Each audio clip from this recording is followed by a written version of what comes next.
Rookie wide receiver Malachi Corley for the New York Jets can be an impact player in 2024. If they do what? We're going to tell you this and more coming up next.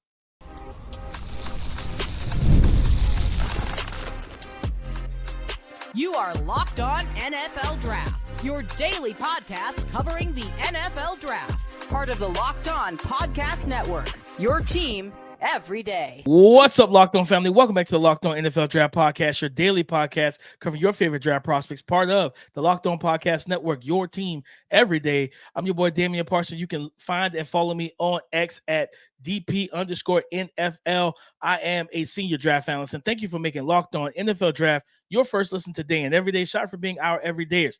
Guys, you already know that I got to kick this intro to my guy, Mr. LSU himself, Keith Sanchez. You can find and follow him on X at TheTalentCode. Keep talking to him, baby.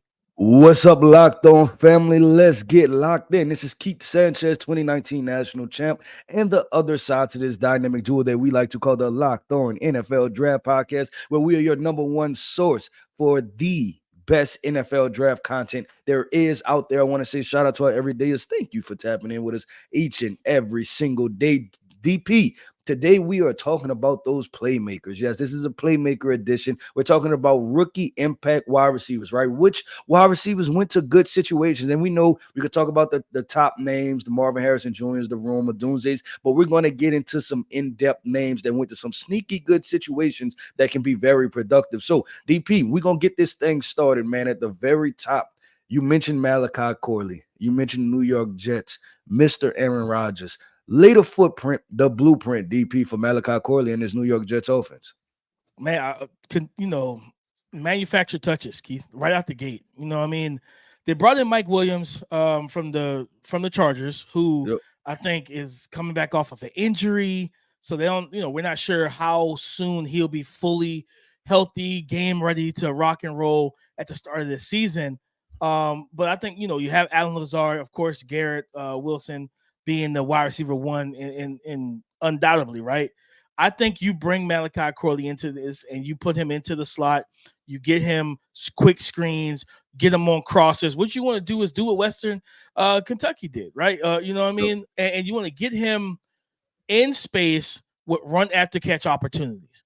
Okay, like at the end of the day, like when we look at this lineup, Keith, when you have Breece Hall, when you have Allen Lazard and Mike Williams and Garrett Wilson, like when Malachi Corley does take the field, teams aren't going to key in. Like they're not going to where's Waldo Malachi Corley, right? They're trying to figure out how do we start. Like, all right, where's Garrett lining up? Number one, let's get our best matchup over here. If we're bracketing, whatever we got to do, let's stop that train before it gets off the tracks. You know what I mean? Before it gets rolling, right? But also Breece Hall, the run game, you got to worry about that. And Breece Hall, the pass catcher out of the backfield. And I honestly think that they should get very creative with Malachi Corley, where you go into shotgun, and while you have Breece Hall on one side, make it look like 22. Make it look like Deuce. So I was going to ask you, because Aaron Rodgers is familiar with this player also, he played with him, Ty Montgomery. Can you see a similar situation where they potentially give the ball to him, let him line up in the backfield, let him line up at slot, just do some different things with the Malachi Corley, and Aaron Rodgers would be an advocate for that? Yeah, I think it's two names. You mentioned Ty Montgomery, Randall Cobb, and what he was able to do coming out of Kentucky early on. He wasn't the most polished, refined wide receiver early in his career. He was a guy that I'll never forget. There was that Darrelle Revis Patriot year where Bill Belichick was trying to put Revis on Cobb, and McCarthy was like, "Yeah, that's not happening. I'm lining them up in the backfield, and I'm motioning them out. I'm motioning them out with 5 seconds left on the play clock, so that you can't get set. Right? It scatters you, and then I get them matched up on the linebacker. That's the kind of the stuff I want to see with Malachi Corley. If I'm the New York Jets, where again I want to come out in shotgun." Deuce, you know what I mean? 22 personnel, or make it look like 22, because I'm not gonna lie, I don't know if whoever hasn't seen the photos of Malachi Corley in his Jets uniform, he looks like a running back. He looks like he could take 15 carries today. Like he looks built like that right now. So for me, it's like I would line him up back there, motion him out, get him up against the linebacker. You can run some change of direction routes, right? Some option stuff, some whip routes, pivot routes, and different things like that, and allow him to be kind of the, not saying that he's got to be the de facto chain mover, but he can assume that role, in my opinion, especially because he's not the most refined route runner right now. So you limit the full route tree of what he has to deal with, but also like what type of defenders he's facing, Keith. And I think you get him against those advantageous matchups. Aaron Rodgers is what, 38, 39 years old? This man has been in the league for a long time. He's seen everything. If you don't think he's going to look pre-snap and find that mismatch right away and be like, all right, I know where I'm going with this. You know what I mean? Make a quick check, make a quick pre-snap motion, and get that isolated one-on-one with Corley and the linebacker. Listen, you're crazy because that's exactly what he's going to do. And then he's going to be able to dictate how defenses operate. And the way defenses are getting smaller too, you can run the ball with him as well if you want to. Yeah, I think the versatility that Malachi can bring to this offense, like I said, it's going to play itself forward. And I think we talked about this with another rookie, right? Like you training camp, obviously you're going to see where you can put him, right? But I think throughout the season, as long as we get to week 13, 14, and it starts to turn over for him, that he's not a rookie anymore, like I'm a second-year player because I'm this experienced in what I'm doing and what I'm seeing, I think he can be a really good situation. And if they use Malachi the right way, right, it's all going to be about usage. How are you using him? Where are you aligning him at? If they use him the right way, DP, I think that this Malachi Corley situation could be a really productive one, right? Like he's a, if we could use a basketball reference, right? He should be a triple-double guy, right? In the sense of the fact of he should have some receiving yardage, he should have the receptions, he should have rushing yards, right? Like he should have all three. Like it should be like, okay, boom, he had 8 receptions for 80 yards, and then he had 6 carries for 45 yards or something, right? Like the way he gets his yardage can be very different. And I guess that's where you get the Deebo Samuel comps of just, pulling that blueprint and be like, hey, let's just use him in these different ways. And I like that you talked about his body profile because that matters, right? Like this is a guy that can do that because of how sturdy he is and how, just how muscular he is. And we've seen him at the Senior Bowl. This is a big dude for a wide receiver. Like he has the thick lower halves to be able to have the contact balance, and then the rest of playing wide receiver, right? You kind of let that part figure itself out and you let him develop as he develops the route tree and everything else. And you look at the New York Jets and you say, you know what? If they can get this out of Malachi Corley, they're in a really good situation. 100%. And it's just a simple fact that there's a path to success. And it's like, granted, I think that Daniel Hackett is the OC still. So you gotta figure this thing out. But I think if you use, like you said, use them the right way, get them the manufacturer touches, get them going in space, give them those run after catch, because we always it's a phrase I think it's tired because we use it a lot, and sometimes we use it on players that we shouldn't use it on. He turns into a running back after he gets the ball in his hands. No, Malachi absolutely turns into a running back when he gets the ball in his hands, Keith. And we know he loves to be physical. He thrives off that physicality, right? We saw the reps at the Senior Bowl where instead of running the route, he just pushes the corner to the ground, catches it. He knows he's going to get flagged. He doesn't care because he's just trying to set a tone, right? So I think for me with Garrett Wilson, with Mike Williams, with Alan Lazard, he just brings a different element to this Jets offense. And all that Daniel Hackett has to do is just be creative with this young man and allow him to flourish in that role. Yeah, I agree 100% with DP. Let's keep this thing going. Listen, man, the Cincinnati Bengals, right? Joe Burrow, will he stay healthy, right? But this wide receiver core has quickly become a conversation. Tyler Boyd, he's in the Tennessee Titans now. T. Higgins wants to be paid, right? Jamar Chase, is he going to be the lone wolf by himself? But we have a rookie wide receiver that they drafted. That's going to be a very important piece to the 2024 NFL season, and we're going to talk about that next. Today's episode is sponsored by Yahoo Finance. When it comes to your financial future, you think you've done it all. You've saved, you've researched, you've invested all that you can. Now you need to take those investments to the next level by using what every financial great uses, Yahoo Finance. For more than 25 years, Yahoo Finance has been the brand behind every great investor. Whether you're a seasoned investor or looking for that extra guidance, Yahoo Finance gives you all the tools and data that you need in one place.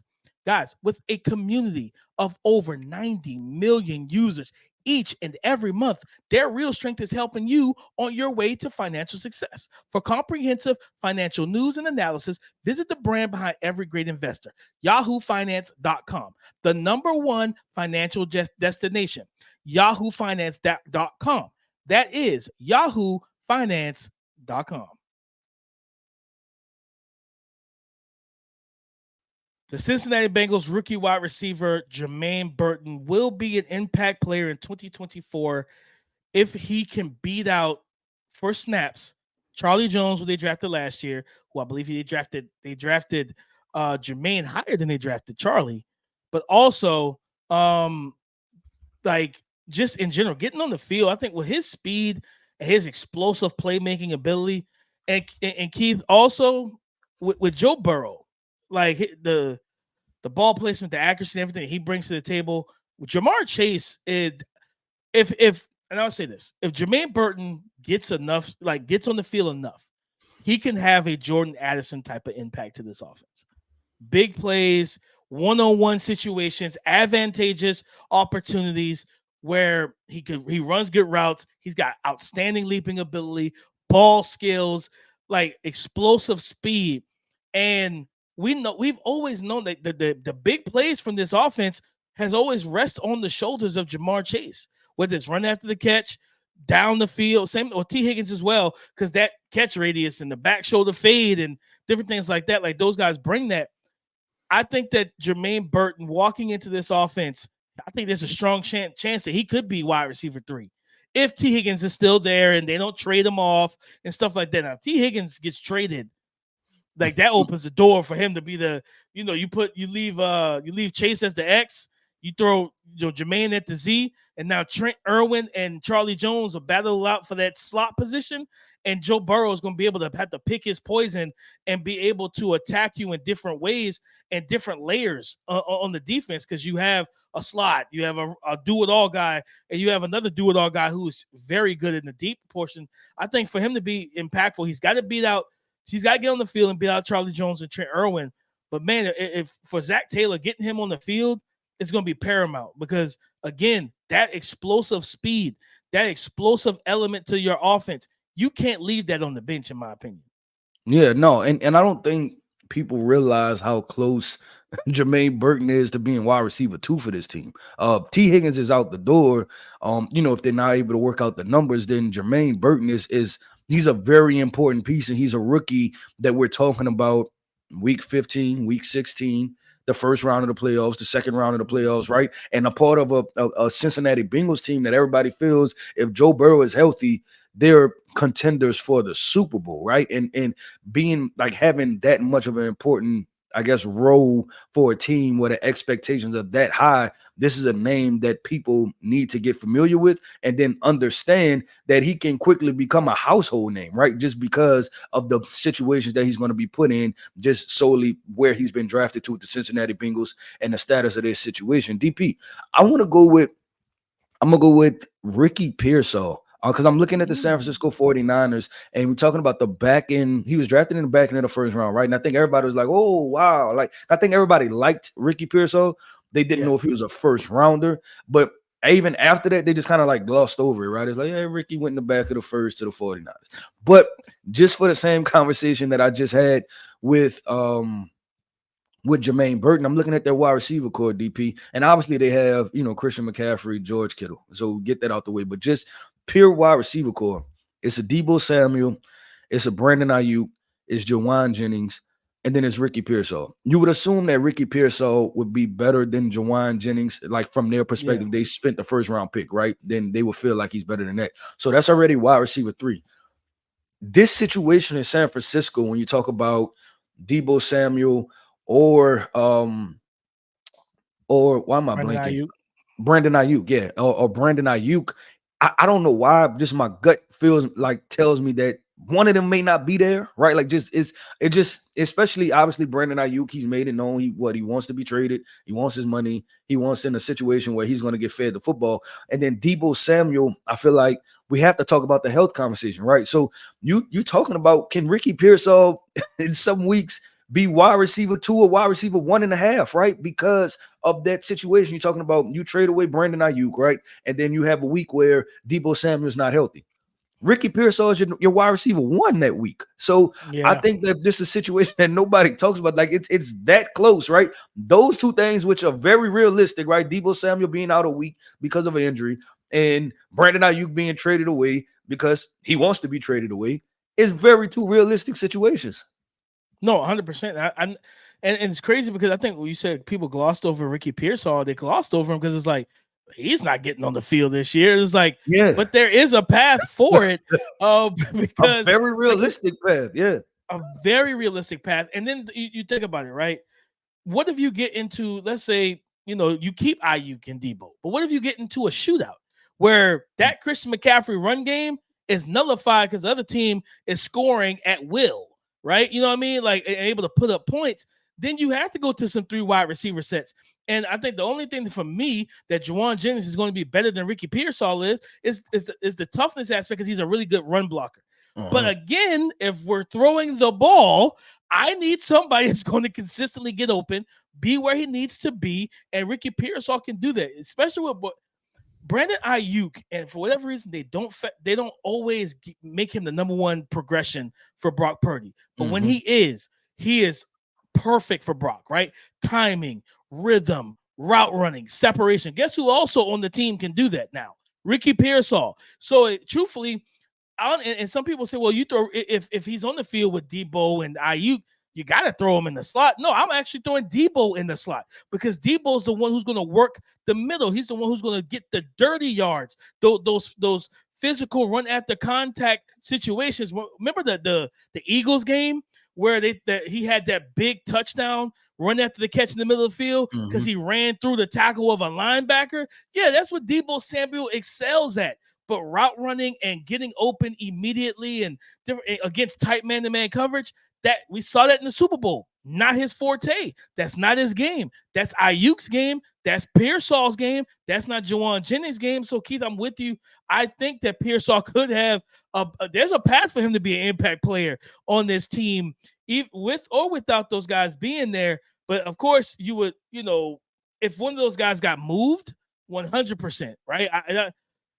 I think if anybody's moved, I truly think it might be Deebo, because they absolutely want to keep Aiyuk. They want to pay that man.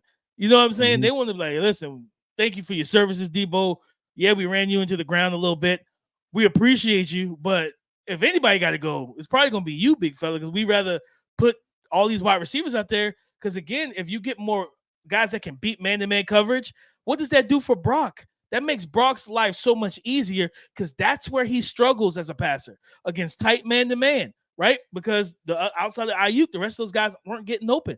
Pearsall can be a big weapon for Brock Purdy if he sees the field and builds up that chemistry and that rapport.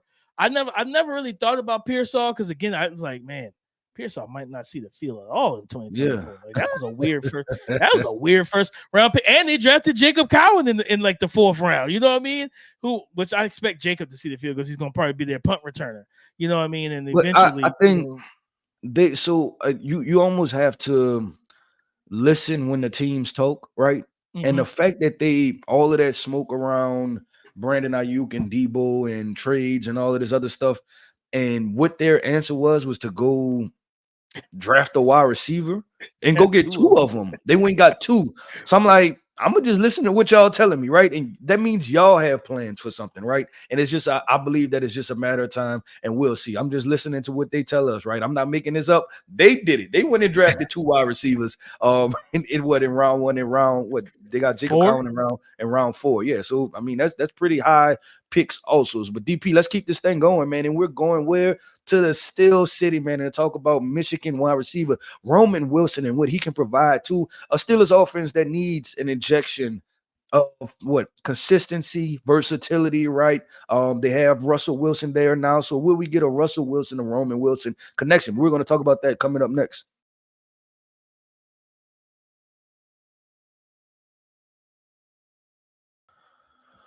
Thank you for making Locked On NFL Draft your first listen today and every day. Shout out for being our everydayers. Wilson to Wilson connection. Will we get that for the Pittsburgh Steelers in 2024, man? Rookie wide receiver Roman Wilson, national champion for the Michigan Wolverines. A guy that was selected, I think was it second, third round, if I remember correctly. Third round. He was selected third round to the Pittsburgh Steelers. And when a team that traded away Deontay Johnson, right? They brought in, Van Jefferson. I think they signed, they have Quez Watkins, who's like, there's not, to me, you talk about how can Roman Wilson be an impact player? It's literally just going into camp and learning the playbook. Just learn the playbook and you're going to play. Like, that's it. That's it. Like, there's not much outside of George Pickens is going to be that wide receiver one. He's the possession guy. He's the guy that's probably going to get 10, 11 targets a game. But for Arthur Smith-led offense, who I expect to see a lot, the diamond, the king, the queen pistol sets, the RPO, the read option, the big play, for the post patterns and different things of that nature off of his run action with Najee and Jalen, and we probably will see Justin Fields in some way, shape, or form. Hopefully not at punt returner like one of their coaches was talking about. You know what I mean? Like, Roman Wilson has a very clear path to be the wide receiver 2 for this team, and I think it will be best for this offense, right? We saw him down at the Senior Bowl, right? This guy had a dominant 2 days of practice where he didn't practice the third day and he didn't play in the game, right? He route running, tempo. I'll never forget talking to Quignon, and Quignon said, listen, Roman is no nonsense. He's not going to dance with you at the line of scrimmage. He's not going to waste time. He's going to get into his route. He's going to give you a quick release, and he's sudden, he's explosive, all those type of things. So it's like, man, like, that's going to help this team. And you think about he knows how to work as a Z receiver and as a slot. He knows how to work the intermediate game, the shallow cross, the deep overs. He knows how to work those things. And it's just Michigan didn't allow him to play full-time wide receiver where he could show his full bag. And we saw that down in Mobile at the Senior Bowl, Keith. So I absolutely think that we should expect some impact plays and a pretty decent season from Roman Wilson, because even though they're going to run the ball, man, I don't know if you've looked at their schedule down the back end. Dear God, I don't know who they pissed off in the NFL office, but that stretch after Washington is ridiculous for the Steelers. Like, if I'm Mike Tomlin, I'm sending emails, I'm placing calls. Someone had a vendetta, because there's no way in the world we get that stretch to close out the season. I expect Roman Wilson to be relied upon, because teams are going to try and take away Pickens. Teams are going to try to take away that run game. Who's next up on the pecking order? Yeah, this is one of those situations where you like, you know what, we got to talk about this, right? Like, if you Mike Tomlin, you call it like, hey, man, we got to talk about this. I don't know what happened, and I get it. We Pittsburgh, we tough, the Steel City, but I don't lose. I get it. LeVar Ball, I don't lose. Like, I get it. And we got to talk about this, man. And I'm with you, DP. And I've been, I don't say critical, but I've been in depth in conversations about how I felt about this Pittsburgh Steelers wide receiver core, how I think the optimism for George Pickens kind of overrides the rest of the flaws with this wide receiver core. Everybody gets excited about George Pickens, but looking at the rest of this wide receiver core, especially without a Deontay Johnson also, Roman Wilson is here to stay. He's here to play, right? He's going to play. And I would call him a quarterback-friendly wide receiver, just because I think he's so efficient in what he does, and he's going to be so reliable as a football player, especially in Pittsburgh, whether that's Russell Wilson throwing him the football, who's a veteran, who, they'll work on the details and the nuances and get the job done. But DP, my guy that I'm going to list off, very interesting name, really flown under the radar. Saints wide receiver. He came from Pittsburgh. Bub Means. And Bub Means, the reason I say that is because they lost Michael Thomas. Obviously, that situation was like a long breakup and very volatile. But this finally done, right? And now you look at this wide receiver core, especially if I did the scouting them, and they have Chris Olave, who can be a Pro Bowl wide receiver, right? Runs route, efficient, smooth, ball tracking, does the whole 9 yards. And then they have their second wide receiver, which is Rashid Shaheed, right? And so you look at that, and that's two smaller wide receivers. Then next up, they have a combination of guys, Cedric Wilson Jr., right? I think he was in Miami for a minute. A.T. Perry, right? Equinemius St. Brown, and then it's Bub Means. So I'm looking at that, and I'm like, hey, like this, like the last three names are not any names that he can't overtake them, right? So could it be a potential where he works as your wide receiver 4, but once you get into the week 8 of the season, he's coming on and he's wide receiver 3. And the thing is that I mentioned with Chris Olave and Rashid Shaheed both being smaller guys, you're going to want somebody with some size. And just how we talked about Malachi Corley at the beginning of the show, this is a thicker built guy. I believe Bub Means is like 200 plus pounds, 6'1", 6'2". So he's a big body, big frame guy who also thrives off of the contested catch situation. No, and adding, Bub Means completely flew under the radar this draft. And again, why? Because this was such a freaking loaded wide receiver class, right? Like you kind of understand it. Like, man, there were some guys that went late day 2, day 3. And it's like, man, there is a chance that you could be a really good player as a rookie if you get on the field. You know what I mean? Yep. And Bub Means, like you said, bringing that size component, the speed, 6'2", 215.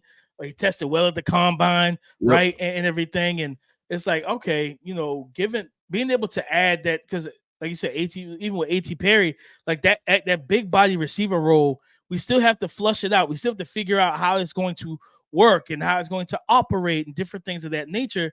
And man, like if Bub Means can come in here, Shaheed and Olave are going to bring that big play type of potential, those explosive plays.